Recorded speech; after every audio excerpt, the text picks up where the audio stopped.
ఓం శ్రీ విఘ్నేశ్వరాయ నమః. జిఎన్ఆర్ శ్రీరామ రక్ష గృహవాస్తు YouTube channel ప్రేక్షకులందరికీ కూడా నా యొక్క నమస్కారములు. నేను మీ Nagaraju, MSc maths BEd, MA vastu researcher. నేను గృహవాస్తులు చూస్తూ ఉంటాను. ఈరోజు మనం చెప్పుకోబోయేటువంటి టాపిక్ ఏంటయ్యా అంటే వాస్తవము, వీధులు లేదా రోడ్ల ప్రకారము భూమి ఏ వర్గుకు చెందుతుంది అనేటువంటిది ఈరోజు టాపిక్. వీధి లేదా రోడ్డు ప్రకారము భూములు ఏ వర్గులకు చెందుతాయి అనేటువంటిదే ఈరోజు మనము చెప్పుకోబోయేటువంటి టాపిక్. నేను ఇక్కడ మ్యాప్లో చూపించినటువంటి విధంగా ఇది ఒక భూమి అనుకుందాము. భూమి అనుకోండి, గృహస్థలం అనుకోండి. మరి ఈ యొక్క భూమికి ఇది తూర్పు దిశ, ఇది తూర్పు దిక్కు అనేటువంటిది అవుతుంది. ఇక్కడ ఇది ఇటు సైడ్ వచ్చేసి ఇది పడమర దిక్కు అవుతుంది, ఇది ఉత్తర దిక్కు అవుతుంది, ఇది దక్షిణ దిక్కు అవుతుంది. భూమికి తూర్పు, పడమర, ఉత్తర, దక్షిణ దిక్కులు అనేటువంటివి ఉన్నవి.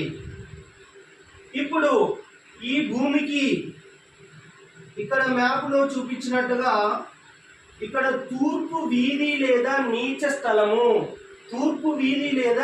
స్థలము ఉన్నట్లయితే ఈ యొక్క భూమిని మనము పురుష వర్గు భూమి అని అంటారు.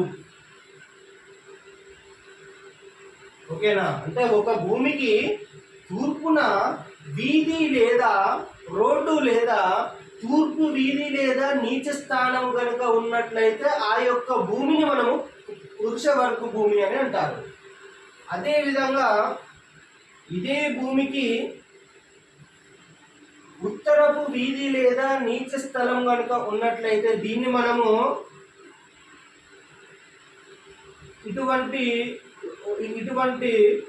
ఉన్నటువంటి దాన్ని మనము ధనవర్గు భూమి అని అంటారు.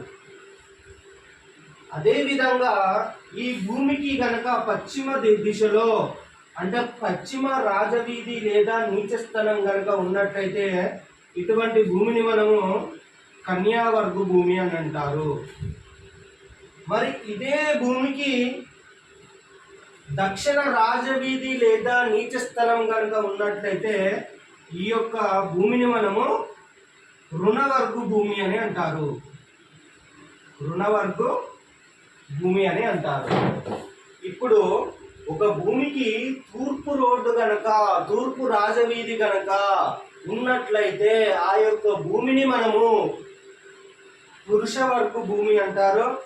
ఒక భూమికి ఉత్తరపు రోడ్డు లేదా ఉత్తరపు నీచ స్థానం గనక ఉన్నట్లయితే ఆ యొక్క భూమిని మనము ధనవర్గు భూమి అంటారు.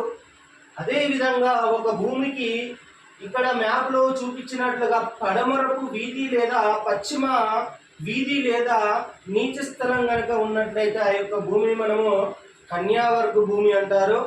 అదేవిధంగా ఒక భూమికి దక్షిణపు రాజవీధి లేదా నీచ స్థలం కనుక ఉన్నట్లయితే, నీచ స్థలం కనుక ఉన్నట్లయితే దాన్ని రుణవర్గు భూమి అంటారు.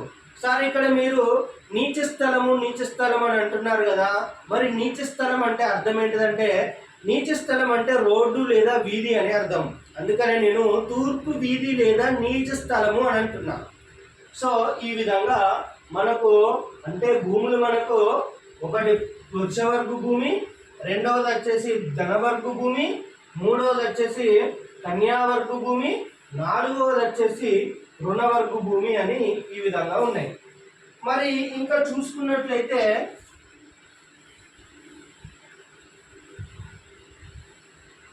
ఇప్పుడు ఒక భూమికి ఈ విధంగా తూర్పు రోడ్డు ఉండి ఈ విధంగా ఉత్తరపు రోడ్డు మాత్రమే ఉన్నట్లయితే ఈ యొక్క భూమిని మనము ధనవర్గు పురుషవర్గు భూమి అంటారు, లేదా పురుషవర్గు ధనవర్గు భూమి అని అంటారు. అదేవిధంగా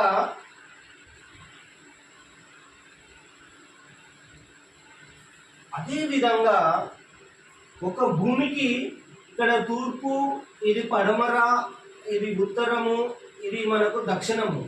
ఒక భూమికి ఇక్కడ మ్యాప్లో చూపించినట్లుగా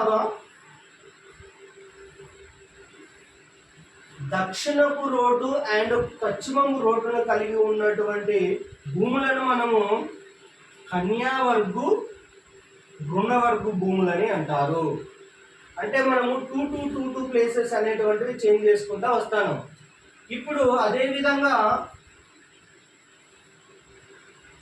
ఇప్పుడు ఇట్లా వేసుకుంటే మీకు క్లారిటీగా అర్థమవుతుంది. ఓకేనా? ఇది మనకు పురుషవర్గు భూమి, ఇది వచ్చేసి మనకు ధనవర్గు భూమి, ఇది మనకు కన్యావర్గు భూమి, ఇది రుణవర్గు భూమి. తూర్పు ఉత్తరము రోడ్లు మాత్రమే కలిగి ఉండి పశ్చిమ దక్షిణ రోడ్లు కనుక లేకుండా ఉన్నట్లయితే ఆ యొక్క భూమిని ధనవర్గు పురుషవర్గు భూములని అంటారు. అదేవిధంగా తూర్పు రోడ్డు అండ్ ఉత్తరం రోడ్డు కనుక లేకుండా ఉండి ఓన్లీ దక్షిణపు రోడ్డు అండ్ పశ్చిమపు రోడ్డు మాత్రమే కలిగి ఉన్నటువంటి భూములను రుణవర్గు కన్యావర్గు భూములు లేదా కన్యావర్గు రుణవర్గు భూములని అంటారు. అదేవిధంగా ఉత్తర మరియు పశ్చిమపు రోడ్లు అనేటువంటివి లేకుండా ఉండి ఈ యొక్క ఉత్తరపు రోడ్డు అండ్ పశ్చిమపు రోడ్డు ఈ 2 రోడ్లు కనుక లేకుండా ఉండి ఓన్లీ తూర్పు రోడ్డు దక్షిణం రోడ్డు కనుక మాత్రమే ఉన్నట్లయితే ఈ యొక్క భూమిని పురుష రుణవర్గు భూమి అని అంటారు. అదేవిధంగా ఇక్కడ తూర్పు రోడ్డు లేదు, ఇక్కడ దక్షిణపు రోడ్డు అనేటువంటిది లేదు, లేకుండా ఓన్లీ ఉత్తర పశ్చిమపు రోడ్లు మాత్రమే ఉంటే దీన్ని మనము ధనవర్గు కన్యావర్గు భూమి అని అంటారు. ఇంకొకటి ఉత్తరపు రోడ్డు ఉండదు, మనకు దక్షిణపు రోడ్డు ఉండదు. ఈ యొక్క ఉత్తర మరియు దక్షిణపు రోడ్లు 2 రోడ్లు లేకుండా ఓన్లీ తూర్పు రోడ్డు పడమరపు రోడ్డు మాత్రమే ఉన్నట్లయితే ఆ యొక్క భూమిని మనం పురుష కన్యావర్గు భూములని అంటారు.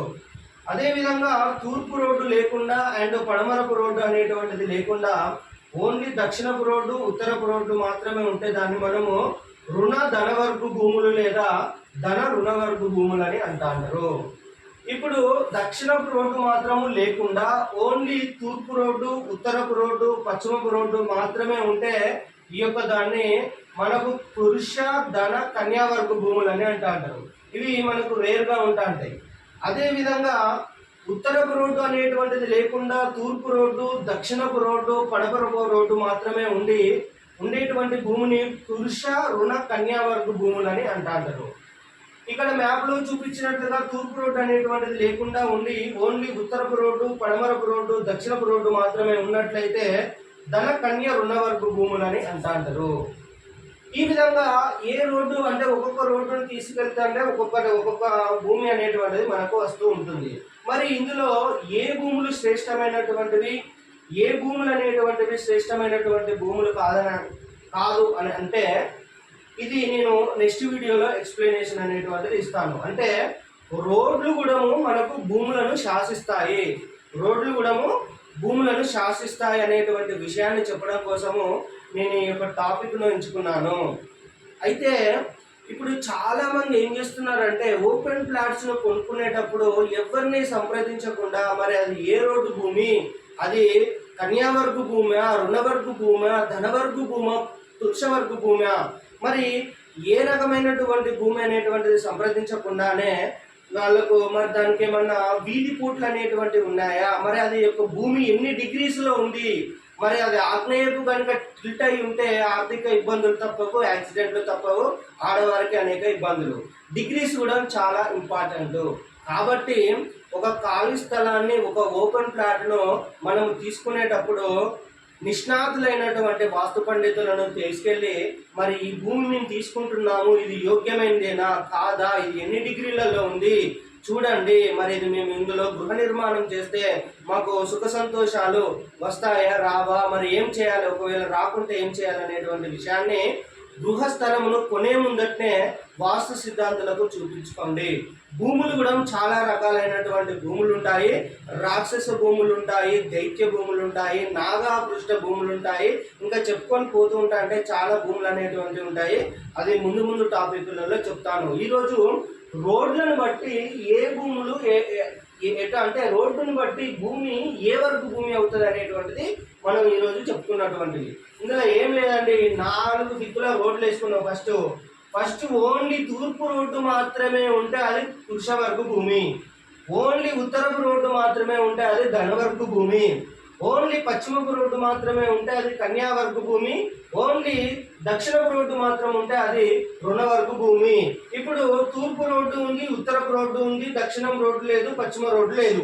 ఓన్లీ తూర్పు ఉత్తరపు రోడ్లు మాత్రమే ఉన్నప్పుడు ఈ భూమి పురుషవర్గ భూమి, ధనవర్గ భూమి అనేటువంటిది అవుతుంది. ఇప్పుడు తూర్పు భూమి లేదు, తూర్పు రోడ్డు లేదు, ఉత్తరపు రోడ్డు అనేటువంటిది లేదు, దక్షిణము పశ్చిమ రోడ్లు మాత్రమే ఉన్నాయి. అప్పుడు ఏమవుతుంది? కన్యా రుణవర్గ భూమి అవుతుంది. అంటే ఒక్కొక్క రోడ్డును ఎలిమినేట్ చేసుకుంటా మిగతా ఏ దిక్కుకు రోడ్లు ఉంటే ఏ భూమి అనేటువంటిది అవుతుంది అనేది ఈ మ్యాప్ ద్వారా ఈజీగా మనకు అర్థమవుతుంది. ఇందులో మరి ఏ రాజవీధి అనేటువంటిది మనకు యోగిస్తుంది, ఏ రాజవీధి అనేటువంటిది మనకు యోగించదు. ఒకవేళ యోగించకుంటే మనము ఎటువంటి పద్ధతులను తీసుకొని గృహ నిర్మాణం అనేటువంటిది కావించాలి అనేటువంటి టాపిక్ నేను ముందు చెప్పబోయేటువంటి వీడియోలలో మీకు చెప్తాను.